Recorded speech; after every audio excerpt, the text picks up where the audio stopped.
Well, under the delegate system, larger locals have more delegates.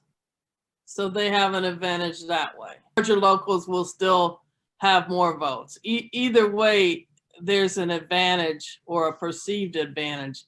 Whether it's fair or unfair, you can argue, but it's there with either system. But the reality is, under one member, one vote, every member has just that one vote.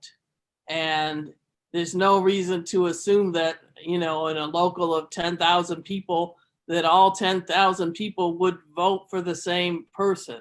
But it levels the playing field because it gives every member the same advantage or disadvantage over every other member. Thanks, Martha. I think I can add to that a little bit. At the 2018 Constitutional Convention, I was looking over the roll call, and there were 224 locals that did not attend.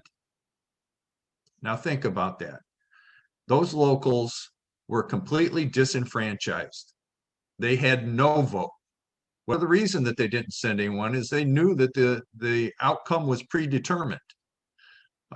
So by switching to a one member, one vote system, we will re-enfranchise all those locals that didn't send anybody. And part of the reason they may not have sent somebody is because of cost. They have to service their members, and sending somebody to a convention where there's a predetermined outcome doesn't help their members at all. There were another 160 locals that had only one delegate. Compare that to someone like Local 600, who had 34 delegates, each with an average voting strength of about 8 votes each. And you can see that the convention system is far outweighed to the larger locals.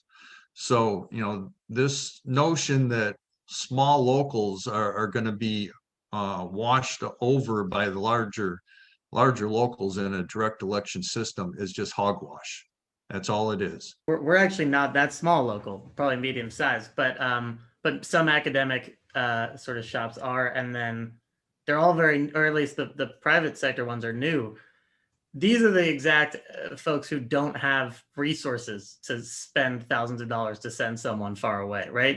We need to save our money right now to plan for potential action, or, to just make sure we have the resources to service, our members' needs. So, it's always going to be to the sort of the folks who have less. It's not going to be the big, hefty locals that are going to have to forego that. So I agree exactly with what you said, Scott. Like it's the newer, it's the smaller. Those are the folks who aren't going to get their say always in a system like the one we have now.